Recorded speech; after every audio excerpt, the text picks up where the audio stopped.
What's up, everyone? Here with our last episode of the AFC South NFL preview.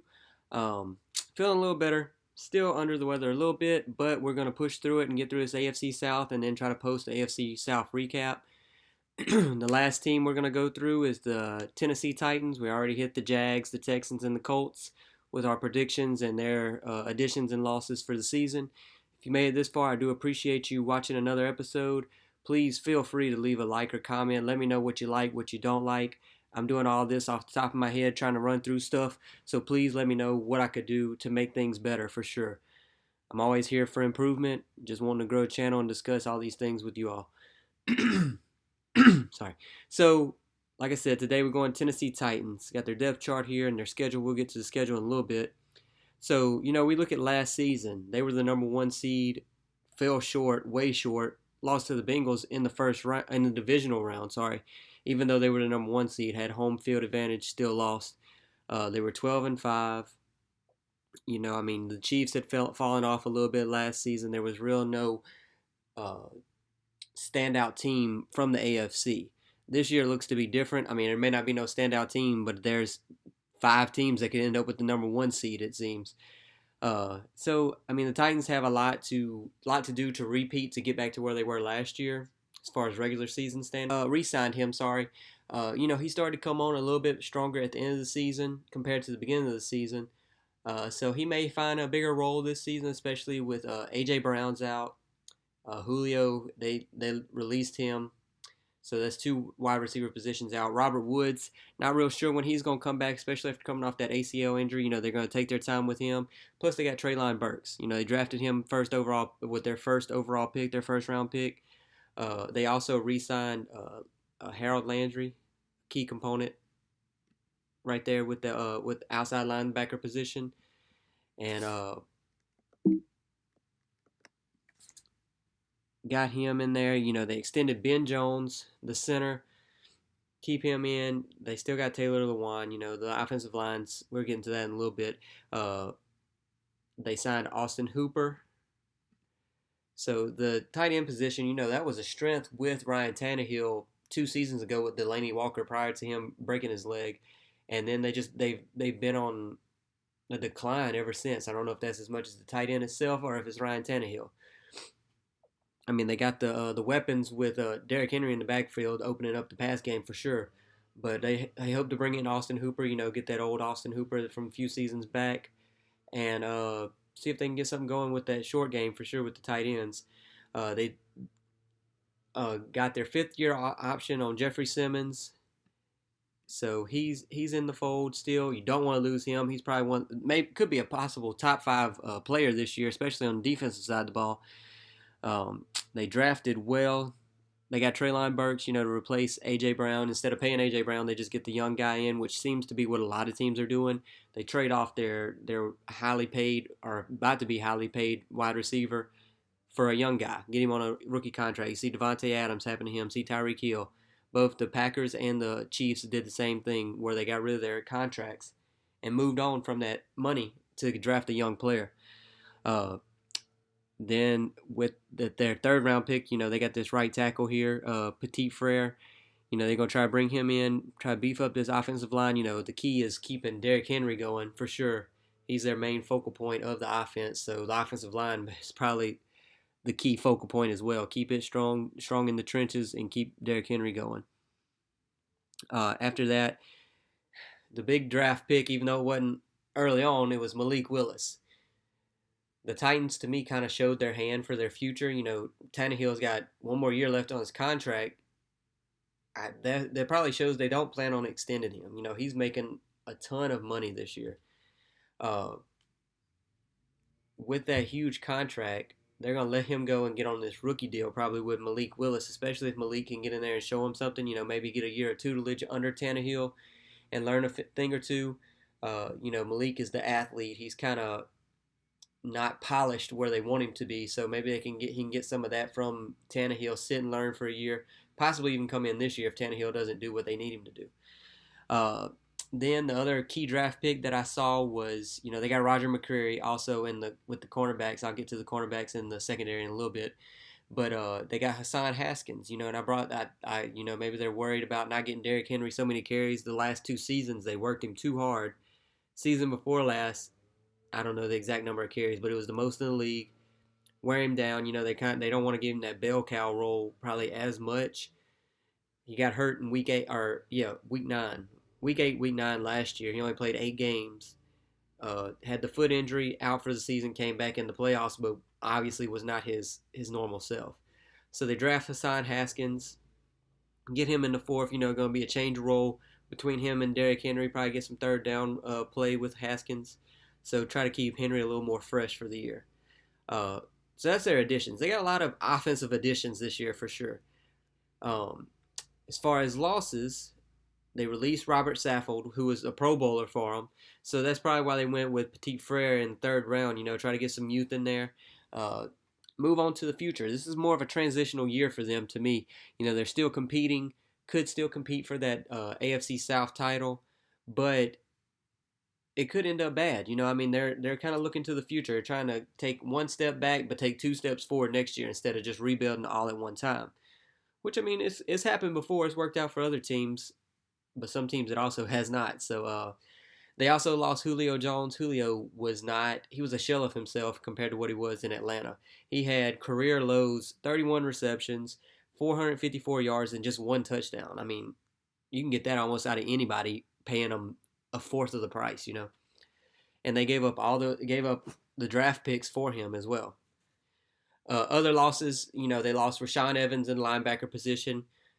They brought in Zach Cunningham midway through the season, so I guess they're looking for him to, replace him somewhat, keep that going. They're more worried about their front four. They came on after those first few weeks. I think it was like the Chiefs game in week 4 or so whenever they got to Mahomes so many times, and ever since then, they were just rolling sacks, pressure, just quarterback hits one after another.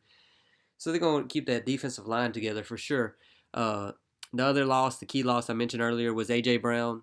Sent him to the Eagles for that, I think it was the 18th overall pick, which they used to get Treylon Burks. So, the Eagles, they're trying to prove it with Jalen Hurts, see what Jalen Hurts has got. So they give A.J. Brown the money that the Titans did not want to give him. They weren't even in the ballpark. I believe they were offering him like $4 or $5 million less per year than what he was asking for. So they would have never came to a happy medium for sure. So they got a few losses, nothing real major, but this team, I always feel like they could be better than what they are, but they also seem like they could be worse for sure. Their strengths. Derrick Henry is always going to be a problem if he's on the field. If he can stay healthy, he's always a problem. While he was healthy, he's putting up the same numbers he's always put up, and then he hurt his foot, was out to the divisional round, came back, like I said, was a shell of himself as well. And, they tried to they had Hilliard, they brought in AP. No one else could fill the role that have the role that he had in the offense. Even though they tried, couldn't do what he was doing, which probably in turn affected Ryan Tannehill in the pass game. The Titans had a lot of injuries last year all around, especially in the secondary. Lost a lot of their players for sure. But another one of their strengths to me is this the safety duo that they have right here with Amani Hooker and Kevin Byard. Kevin Byard, he's been in the league this is his 7th season, I believe. But he's been a strong safety, strong as in good, not the strong safety, for many years. He's been solid, above average for sure. So with these two together, to me they're one of the better duos in the league. As far as their weaknesses go, the team doesn't look to be much better anywhere at any position. They brought back their same players. So, I don't really know if they're any better, if any, than last year. Like I said, I feel like they're taking one step back this year to go 2 steps forward for 2023 and farther on into the future. Like I said, which is probably better than them believing that they're a team like New Orleans. New Orleans is all in no matter what they do. They're working the cap. They're trading picks. It's almost like for the last 3 or 4 years, they're all in regardless of who's at quarterback. They got Jameis Winston. Don't believe they're about to win a Super Bowl with him, but they have the mindset that they're going to. It's probably going to hurt them in the future, but it's probably a better thing that the Titans realize that they're not about to compete for a Super Bowl this year in the AFC, especially as stacked as the AFC is. So let's just keep it competitive. Maybe try to get a wild card. Maybe eke out a division title against the versus the Colts getting it, and have a competitive season. But I mean, it's still to be determined. Anything could happen for sure with injuries and everything with other teams. So who knows? Uh, Other weaknesses to me, it's their left guard and the right tackle.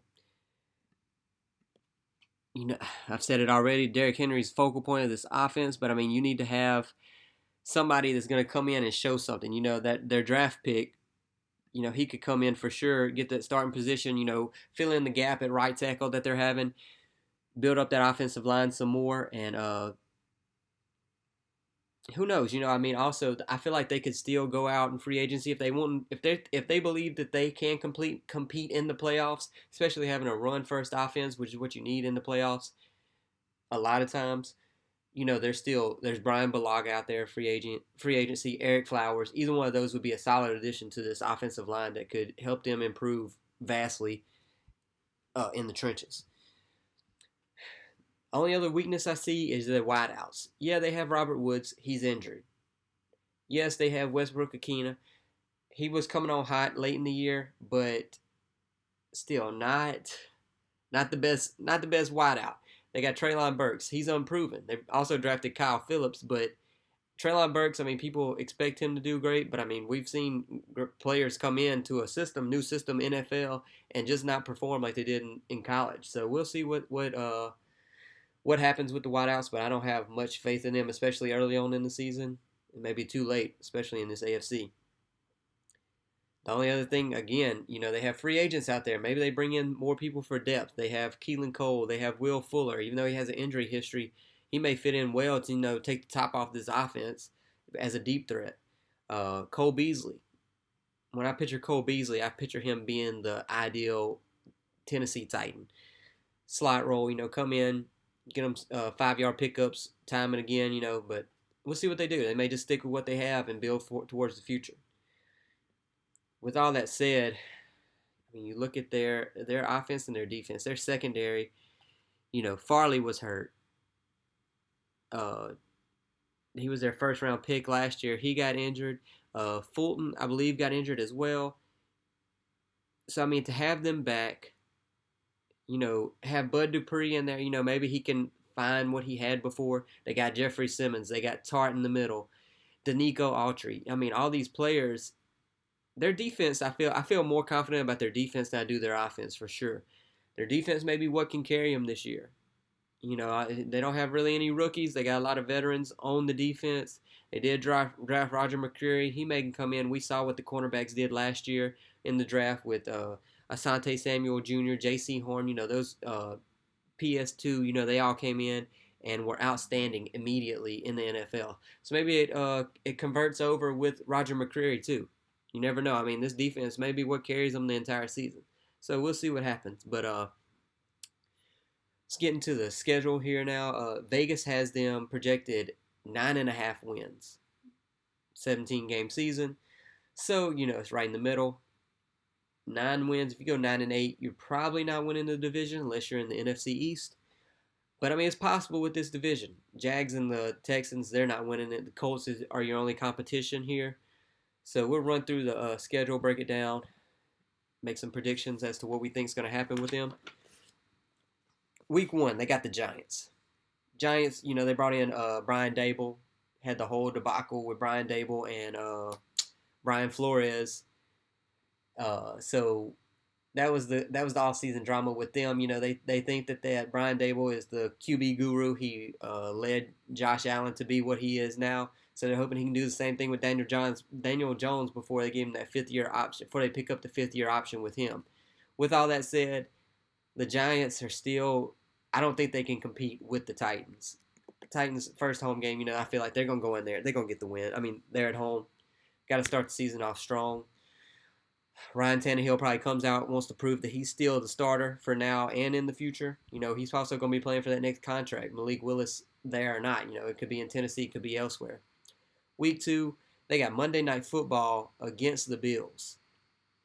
If you think the Bills are going to lose, even if I don't have off the top of my head who the Bills play in Week 1, you think the Bills are going to go 1-1, I'd be willing to bet against that. The Bills, they have something to prove, especially after that OT loss, changed the OT rules. I feel like they're coming out, guns blazing. Josh Allen's got something to prove. They got the new offensive weapon, and Dalvin Cook's brother out of the backfield. They got the backfield problems solved, or hopefully solved. They got the weapons, offensive weapons. This defense is good in Tennessee, but they cannot keep up with what the Bills are going to what the Bills are going to do. Bills probably put up at least 30 points. No way the Titans can put up 30 points against them. Raiders in week 3. I spoke about this. So the AFC South is playing the AFC West. AFC West is going to be a dogfight every week. And the AFC West teams, they have to get every one of their wins outside of their division because they're going to go what and what against each other within the division. So all those outer divisional matchups, they have to win. Raiders, I feel like they always start hot as well, especially now they got Devontae Adams.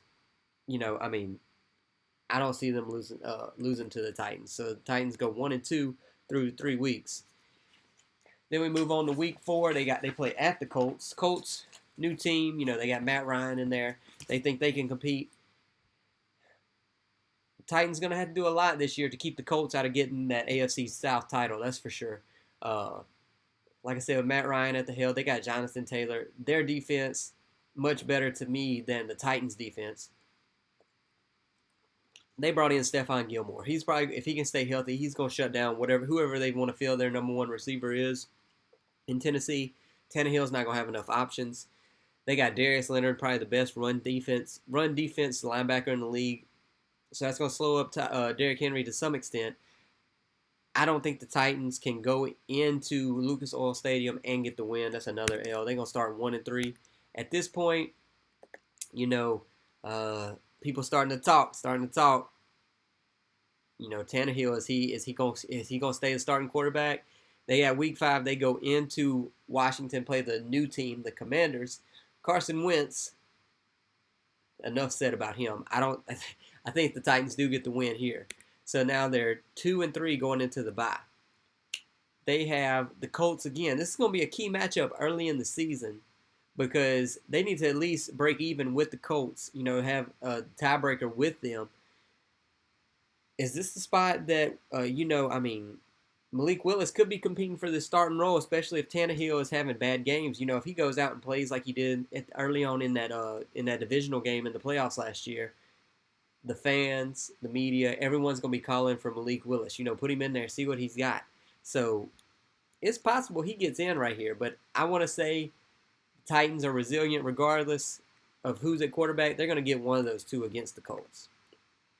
At the Texans in week 8, Titans, I feel like they're the type of team, they get on a high, then they go and they lose to these teams. They go to the Texans, I feel like they lose there. So now they're sitting right now, they're 2-4 through 6 games. They go to the Chiefs, Sunday Night Football. No way Patrick Mahomes loses that game. So now 2-5.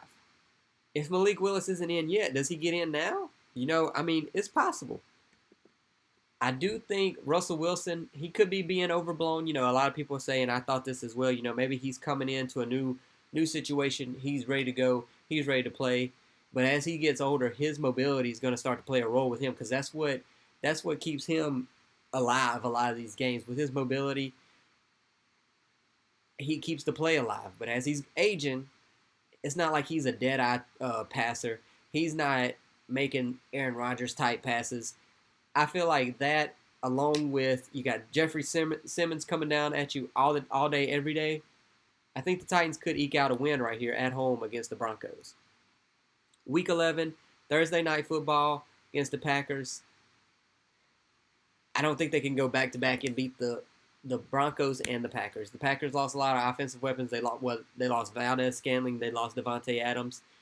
But Aaron Rodgers is going to will that team to win. They're going to need a few wins, but I don't think it's going to be against the Packers. Week 12, we got the rematch against the Bengals. Last in the playoffs, they probably should have won that game. They sacked Burrow 9 times, which was the NFL record for a playoff game. They picked him off early in the game, and then they lost. I feel like they're going to be hyped up. This is a revenge game. The Bengals ended up making it to the Super Bowl. The Titans don't want to lose again, especially at home. Even though they lost at home to them in the playoffs, I think the Titans get this win. At this point, they're 4-6 going into Week 13. Yeah, 4-6. No, 5-6. Sorry. 5-6 going into Week 13. Right here, this is a key component, key part of their schedule. They have to rack up wins here, even though they're not going to be easy to come by. Because the Colts, I have them finishing 11-6. They're at 5-6 right now, so they really need to rack up some wins, get them going right here. But at the Eagles, it's the A.J. Brown game. A.J. Brown's going to have something to prove. I feel like Jalen Hurts, he's kind of underrated, I feel. And I feel that the Eagles, they're gonna have their calling card, and they're going to beat the Titans for sure. Season may be in jeopardy at this point. They're playing for a wild card position, which is going to be hard to come by whenever you have the AFC West with all four teams who could have 10, 11 wins easily. At home with the Jags, they're not going to lose to them. Chargers, if Malik Willis is in at this point, the season may be over. Because at this point, we have them at 1, 2, 3, 4, 5, 6 wins, and 1, 2, 3, 4, 5, 6, 7 losses. 6-7. They need this game to win to have a wild card chance, but I don't think they can do it against the Chargers. Justin Herbert, he's on a roll. That whole team is loaded at every position. I think they lose to them, go 6-8 here at this point. 3 games left, 9-8. Maybe they can get you into the playoffs. So they probably need to win all 3. Texans, at home, they're going to win that, regardless of who's quarterback. Cowboys on Thursday Night Football, Week 17. End of the season, both teams need a win. I'm counting on the Titans. I feel like the Cowboys, they crumble under pressure every year. They never come through whenever needed. I feel like the Cowboys lose this game. So here it comes down to the Jags. I feel like the Titans will somehow mess this up, just like they did in the playoff game last year. Regardless who's the quarterback, Tannehill, Malik Willis, doesn't matter. I feel like the Jags, they're going to want to end the season on a high note. They may be competing for that number 1 draft pick again, but they don't want it 3 years in a row. The clown suits may be out in Jacksonville yet again for Shad Khan, but I don't feel like the Jags will let this happen again where they get the number 1 pick. They want to get out of that top 1, 2, 3, 4, 5 pick. So they got something to prove at the end of the season. I feel like the Jags will win the game. That will end the season with them going 8-9. 8-9, not going to make the playoffs this year. I don't even know if they get a wild card position. Especially 8-9, they're not going to get it. But I feel like the Titans could be regressing, like I mentioned time and again. They're going to take a step back. But for 2023, they could be the team to look out for, especially if Malik Willis can get in there and do something special. So that's my season predictions. Go back to the depth chart. Kind of want to go over a few things. I still feel like they have top 5 players at positions. It's just I feel like their offense is not strong enough to carry them to where they need to be. Passing game's not strong enough to keep Derrick Henry going. Derrick Henry, is he going to be injured again this year? Hopefully not. But he could regress some. He's getting a little older. You know what running backs do. Every year we think he's going to regress a little bit, but he doesn't. But I feel like it's coming sooner than later. But he still could easily be a top 5 player at his position. Jeffrey Simmons, also a top 5 player. So with those two, anything could possibly could flip games for sure. Top 10 players, definitely Derrick Henry and Jeffrey Simmons. If they finish out the top 10 at their position, I'd be highly surprised. But I feel like Taylor Lewan, he could get back into it if he stays healthy. He has the potential to be a top 10 offensive lineman for sure. Most improved. If the Titans want to have a chance this year, most improved to me is got to be Westbrook-Ikhine. He started off the season, first 9 games, he had 17 for 165 and 2 touchdowns. Mediocre or worse type stats. But over his last 7 games, he had 22 receptions, 311, and 2 touchdowns. So he got more involved in the pass offense. He had a couple big games there, especially with the injuries that they had with Julio Jones and A.J. Brown in and out of the lineup. He's going to be probably the number 3 receiver in this lineup. So he could, if Woods can come back, be healthy, Treylon Burks can come on strong, most improved player could be Westbrook-Ikhine. Showing up every week, getting them, 5 for 50, with a touchdown every other week, that would be solid for them. That could flip their season for sure. Drop off candidate could be Ryan Tannehill. It depends on what these wideouts are going to do for sure. Uh, and then Austin Hooper as well. Ryan Tannehill, he could be the drop off candidate for sure. And then you add in the factor that his contract's coming up to an end.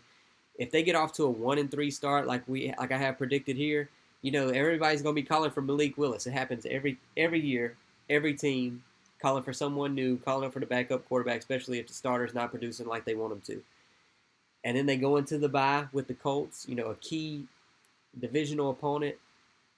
Ryan Tannehill has to come out hot to keep everyone off of his back, trying to get Malik Willis in there. So with all that said, it's going to be a tough season for the Titans. They could regress. Hoping not. Hope to see Derrick Henry stay healthy. Hope to see Jeffrey Simmons continue to dominate defensive line position. See what Treylon Burks has got and see what the Titans can do. If you made it this far, I appreciate you watching. Please leave a like, comment. Let me know what you didn't like. Here for constructive criticism. Want to improve on what I'm doing. We'll be back with an AFC South recap. Kind of go through everything I said in a little bit lighter context. Run through everyone and make the predictions like I've already stated. And move on to our next division. Appreciate it.